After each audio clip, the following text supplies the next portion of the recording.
രാത്രിയിലെ അതിഥി. കഥാരചന മധു നിരഞ്ജൻ. രാത്രി 11 മണി. ചെറിയ ചാറ്റൽ മഴയുണ്ട്. വിജനമായ ഹൈവേയിലൂടെ കാർ ഓടിക്കുകയായിരുന്നു രാഹുൽ. മഴ കനത്തു. കാറിന്റെ വൈപ്പർ ഗ്ലാസ്സിലെ വെള്ളം മകഞ്ഞു മാറ്റാൻ പാടുപെടുന്നു. ഹൈവേയിൽ വേറെ വണ്ടികളൊന്നും കാണുന്നില്ല. രാഹുലിന്റെ കാർ മാത്രം ഇരമ്പിപ്പായുന്നു. രാത്രിയിലെ നിശാ പാർട്ടിക്ക് ശേഷം ലഹരിയുടെ ഉന്മാദത്തിൽ പാട്ടുപാടി വണ്ടി ഓടിക്കുകയായിരുന്നു അവൻ.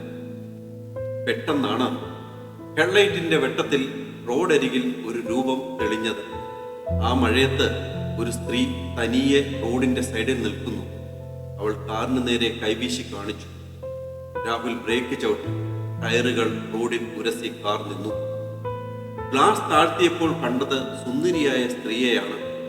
അർദ്ധരാത്രിയിൽ മഴയത്ത് ഒരു സുന്ദരിയായ സ്ത്രീയെ വഴിയിൽ ഒറ്റയ്ക്ക് കണ്ടപ്പോൾ അവന്റെ മനസ്സിൽ പെട്ടെന്ന് സന്തോഷം തോന്നി. അവൻ മനസ്സിൽ പറഞ്ഞു, ഇവളെ ഒന്ന് വളയ്ക്കണം. നല്ല ഒന്നാം തരം അഴകളവുള്ള ചരക്ക് പെണ്ണ്. അവൾക്കൊരു 30 വയസ്സ് പ്രായം കാണും. അവൻ അവളെ നോക്കി ഒന്ന് ചിരിച്ചു. എന്നിട്ട് ചോദിച്ചു, എന്താ ലിഫ്റ്റ് വേണോ? അവൾ തലയാട്ടി. എന്നിട്ട് പറഞ്ഞു, അതെ, എന്നെ ഒന്ന് സഹായിക്കാമോ? എവിടെ പോകണം? അവൻ ചോദിച്ചു. അടുത്തുള്ള സിറ്റി ഹോസ്പിറ്റൽ വരെ. എൻ്റെ ഭർത്താവ് വയ്യാതെ അവിടെ അഡ്മിറ്റാണ്. ഞാൻ ജോലി കഴിഞ്ഞ് വീട്ടിലെത്തിയപ്പോൾ വൈകിപ്പോയി. ഭർത്താവിൻ്റെ കൂടെ ഹോസ്പിറ്റലിൽ വേറെ ആരുമില്ല, അവൾ പറഞ്ഞു. അത് പറയുമ്പോൾ അവളുടെ മുഖത്ത് ദയനീയ ഭാവം. രാഹുൽ കാറിന്റെ ഫ്രണ്ട് സീറ്റ് തുറന്നു കൊടുത്തു.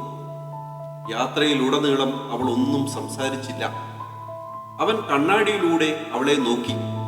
അവൾ പുറത്തെ ഇരുട്ടിലേക്ക് നോക്കിയിരിക്കുകയാണ്. അവളുടെ മുഖം കണ്ണാടിയിൽ വ്യക്തമാകുന്നില്ല. അവൻ അവളുടെ മഴയത്ത് നനഞ്ഞൊട്ടിയ ഡ്രസ്സിനുള്ളിലെ അഴകളവുകളിൽ കാമാർത്തിയോട് നോക്കി. ഹോസ്പിറ്റലിന് മുന്നിലെത്തിയപ്പോൾ അവൾ നന്ദി പറഞ്ഞ് ഇറങ്ങി. അവൻ അവളോട് പറഞ്ഞു, ഞാൻ വേണമെങ്കിൽ ഇവിടെ വെയിറ്റ് ചെയ്യാം, ഒറ്റയ്ക്കല്ലേ? എന്തെങ്കിലും സഹായം ആവശ്യമുണ്ടെങ്കിൽ വിളിക്കാം കേട്ടോ. അവൻ അവളുടെ നമ്പർ ചോദിച്ചു. എന്നാൽ അവൾ അവന്റെ ചോദ്യങ്ങൾക്ക് മറുപടി ഒന്നും പറയാതെ ഹോസ്പിറ്റലിനുള്ളിലേക്ക് കയറിപ്പോയി. പക്ഷേ അവൾ ഇറങ്ങിയ ശേഷം സീറ്റിൽ നോക്കിയ രാഹുൽ കണ്ടത് അവൾ മറന്നുവെച്ച ഒരു ചെറിയ ബാഗാണ്. അവനത് തുറന്നു നോക്കി. അതിൽ ഹോസ്പിറ്റൽ രേഖകളും ഒരു അഡ്രസ്സും കുറച്ചു മരുന്നുകളും ഒരു കുഞ്ഞു പാവക്കുട്ടിയും ഉണ്ടായിരുന്നു. രാഹുൽ ബാഗുമായി ഹോസ്പിറ്റലിൽ കയറി അന്വേഷിച്ചു. പക്ഷേ അങ്ങനെയൊരു സ്ത്രീ ഹോസ്പിറ്റലിൽ കയറിപ്പോയതായി ആരും കണ്ടില്ല. അവൻ റിസപ്ഷനിലെ നേഴ്സിന് ബാഗിലെ ഹോസ്പിറ്റലിന്റെ രേഖകൾ കൊടുത്തു. നേഴ്സ് മുമ്പിലുള്ള കമ്പ്യൂട്ടറിൽ ആ ഡീറ്റെയിൽസ് തിരഞ്ഞു. പെട്ടെന്ന് അവരുടെ മുഖം വലിഞ്ഞു മുറുകുന്നതും പേടിയോടെ സിസ്റ്റത്തിലേക്ക് നോക്കുന്നതും രാഹുൽ കണ്ടു. നേഴ്സ് ഉച്ചത്തിൽ പറഞ്ഞു, സാർ, ഈ പേരുള്ള ആൾ കഴിഞ്ഞ വർഷം ഇവിടെ വെച്ച് മരിച്ചുപോയതാണ്. ക്യാൻസർ ആയിരുന്നു അയാൾക്ക്. ഞങ്ങൾ ഒരിക്കലും ആ പേഷ്യന്റിനെ മറക്കില്ല. കാരണം അയാൾ മരിക്കുന്നതിന് 2 ദിവസം മുമ്പ് അയാളുടെ ഭാര്യ റോഡ് ആക്സിഡന്റിൽ മരിച്ചുപോയിരുന്നു. അവളുടെ പേര് താമര.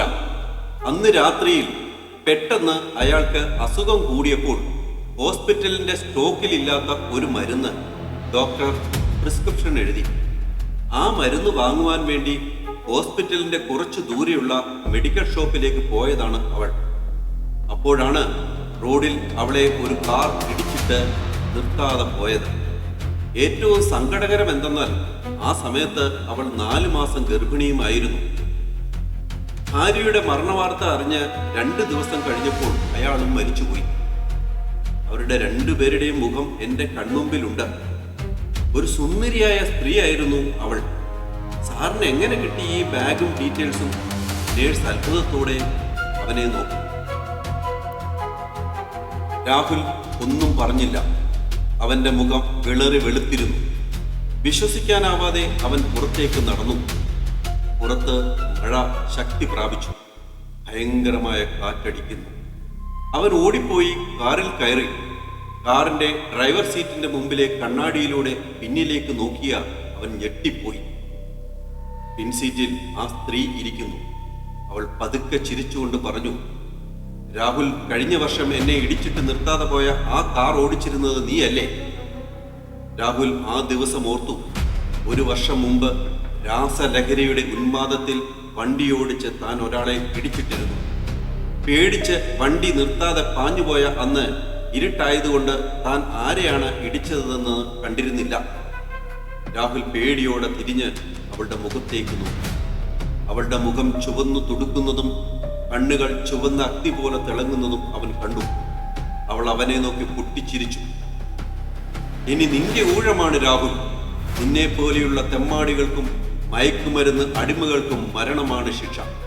നിനക്ക് വേണ്ടി ഞാൻ ഇത്രയും നാളും കാത്തിരിക്കുകയായിരുന്നു. മയക്കുമരുന്നിന്റെ ഉന്മാദ ലഹരിയിൽ നീ അന്ന് കൊന്നത് എന്നെ മാത്രമല്ല, എന്റെ കുഞ്ഞിനെ, എന്റെ കുടുംബത്തെയാണ്. ഇനി നിന്റെ ഊഴമാണ്. നീ മാത്രമല്ല, ഈ വഴി ഹൈവേയിലൂടെ മയക്കുമരുന്നിന്റെ ലഹരിയിൽ വണ്ടി ഓടിച്ചു വരുന്ന ഓരോരുത്തർക്കും ഞാൻ കാവലുണ്ടാകും. മരണത്തിന്റെ കാവൽ. മരിക്കുന്നതിനു മുമ്പ് നീ എൻ്റെ പേര് ഓർത്തുകൊള്ളു. ഞാനാണ് താമര. അവളുടെ പൊട്ടിച്ചിരി കാറിനുള്ളിൽ ഇടിമുഴക്കം പോലെ മുഴങ്ങി. പെട്ടെന്ന് കാറിന്റെ വാതിലുകൾ തനിയെ ലോക്കായി. വണ്ടി അമിത വേഗത്തിൽ മുന്നോട്ട് കുതിക്കാൻ തുടങ്ങി. സ്പീഡോമീറ്റർ 100, 120, 140 എന്നിങ്ങനെ കുതിച്ചുയർന്നു. രാഹുൽ ബ്രേക്ക് ചവിട്ടി. പക്ഷേ ബ്രേക്ക് കിട്ടുന്നില്ല. വണ്ടിയുടെ ലൈറ്റുകളും ഓണാകുന്നില്ല. ആ ഇരുട്ടിൽ അവന്റെ കാർ ഹൈവേയിലൂടെ കുതിച്ചു പാഞ്ഞു. പുറകിലിരുന്ന അവളെ പോലെ മറ്റൊരുവൾ കാറിന്റെ സൈഡ് സീറ്റിൽ ഇരിക്കുന്നു. അവൻ പേടിച്ച് കൈകൂപ്പി കരഞ്ഞുകൊണ്ട് പറഞ്ഞു, എന്നെ കൊല്ലരുതേ, എന്നെ കൊല്ലരുതേ. അവൾ അത് കേട്ട് പൊട്ടിച്ചിരിച്ചു. അവളുടെ കൈവിരലിലെ നഖങ്ങൾ നീണ്ടു കൂർത്തു വന്നു. ചുണ്ടുകൾക്കിടയിലൂടെ കോമ്പല്ലുകൾ പുറത്തേക്ക് തള്ളി. അവളുടെ നാക്കിലൂടെ ചോരത്തുള്ളികൾ ഇറ്റിച്ചു വീഴുന്നു. പുറകിൽ നിന്നും അവൾ അവന്റെ കഴുത്തിൽ പിടിച്ചു. വിരലിലെ കൂർത്ത നഖങ്ങൾ ശരീരത്തിലേക്ക് ആഴ്ന്നിറക്കി. അവന്റെ കഴുത്തിന്റെ ഒരു വശത്ത് കോമ്പല് കൊണ്ട് കടിച്ചു. കഴുത്തിൽ നിന്നും രക്തം ചീറ്റിത്തെറിച്ചു. അവളുടെ കൈകളിൽ കിടന്ന് അവൻ പിടഞ്ഞു നിലവിളിച്ചുകൊണ്ടിരുന്നു. പെട്ടെന്ന് പിടിച്ചു നിർത്തിയ പോലെ മഴ നിന്നു. രാഹുൽ കാറിന്റെ ബ്രേക്കിൽ ആഞ്ഞു ചവിട്ടിക്കൊണ്ടിരുന്നു. കാറിന്റെ സ്പീഡ് വീണ്ടും കൂടി. അമിത വേഗതയിൽ ഓടിക്കൊണ്ടിരുന്ന കാർ ഒന്ന് വെട്ടിത്തിരിഞ്ഞു. അവന്റെ കാറിന് പുറകെ വന്ന ഒരു കൂറ്റൻ ട്രക്കിലേക്ക് കാർ ഇടിച്ചു കയറി. അതിശക്തമായ ഇടിയുടെ ആഘാതത്തിൽ കാറും ട്രക്കും കത്തിപ്പടർന്നു. അഗ്നിജ്വാലകൾ അവനെ വിഴുങ്ങി. ഇനി ഒരിക്കലും ഉണരാത്ത ഉറക്കത്തിലേക്ക് അവന്റെ കണ്ണുകൾ അടയുന്നതിന് തൊട്ടു മുമ്പ് വരെ അവളുടെ പൊട്ടിച്ചിരി കാറിൽ മുഴങ്ങിക്കൊണ്ടിരുന്നു. അവൾ താമരയക്ഷി. പിറ്റേന്ന് പത്രങ്ങളിൽ ആ വാർത്ത വന്നു. ഹൈവേയിൽ വീണ്ടും വാഹനാപകടം. ട്രക്കും കാറും കൂട്ടിയിടിച്ച് കത്തി. 2 പേർ മരിച്ചു. ട്രക്ക് ഓടിച്ചിരുന്ന മധ്യവയസ്കനും കാർ ഓടിച്ചിരുന്ന യുവാവും മരിച്ചു. ട്രക്കിന്റെ അവശിഷ്ടങ്ങൾക്കിടയിൽ കത്തിപ്പോകാതെ ഇരുമ്പ് ലോക്കറിനുള്ളിൽ സൂക്ഷിച്ചിരുന്ന കോടികൾ വില വരുന്ന 5 കിലോഗ്രാം രാസലഹരി മയക്കുമരുന്നുകളും കണ്ടെത്തി. കർണാടക രജിസ്ട്രേഷനുള്ള ലോറി വൻ മയക്കുമരുന്ന് സിൻഡിക്കേറ്റിന്റെ ആണെന്നാണ് പോലീസ് ഉദ്യോഗസ്ഥരുടെ നിഗമനം. ട്രക്കിനെ കേന്ദ്രീകരിച്ച് അന്വേഷണം നടന്നുകൊണ്ടിരിക്കുകയാണ്. മരിച്ച യുവാവ് നഗരത്തിലെ പ്രമാണിയും വ്യവസായ പ്രമുഖനുമായ നടേശൻ മുതലാളിയുടെ മകൻ 25 വയസ്സുള്ള രാഹുലാണ്. കാറിനുള്ളിൽ മരുന്നുകളുടെയും വാടിയ പൂക്കളുടെയും അവശിഷ്ടങ്ങൾ ഉണ്ടായിരുന്നു. ജാഗ്രത, ഇത് ഇവിടെ അവസാനിക്കുന്നില്ല. തുടർന്നുകൊണ്ടേയിരിക്കും. താമരേക്ഷി, അവൾ തുടങ്ങിയിട്ടേയുള്ളൂ. മരണത്തിന്റെ കാവൽക്കാരി. My revenge is just begun. I spread it over centuries and time is on my side.